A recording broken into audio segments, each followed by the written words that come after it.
கர்த்தருக்கு ஸ்தோத்திரம். இன்றைய வசனம் யாத்ராகமம் 14ஆம் அதிகாரம் 14ஆம் வசனம். கர்த்தர் உங்களுக்காக யுத்தம் பண்ணுவார், நீங்கள் சும்மா இருப்பீர்கள். யாத்ராகமம் 14ஆம் அதிகாரம் 14ஆம் வசனம்.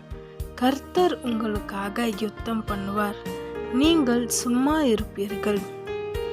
இன்றைக்கு ஏசப்பா உங்களை பார்த்து சொல்றாரு, உங்களுக்காக அவர் யுத்தம் பண்ண போறேன்னு சொல்றாரு. விசுவாசிக்கிறீங்களா? உங்களை எதிர்த்து யார் வந்தாலும் பயப்படாதீங்க, கலங்காதீங்க.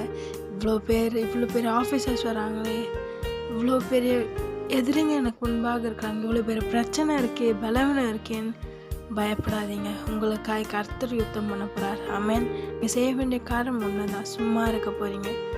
அவர் உங்களுக்காக யுத்தம் பண்ணி காரியத்தை வாய்க்க பண்ணுவார். ஆமென். விசுவாசிக்கிறீங்களா?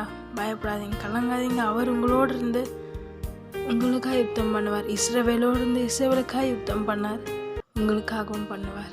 விசுவாசிங்க, வாக்குத்தத்தை வைத்து தொடர்ந்து ஜெபம் பண்ணுங்க. கர்த்தர் நிச்சயமாக ஆசீர்வாதத்தை வைப்பார். ஆமென்.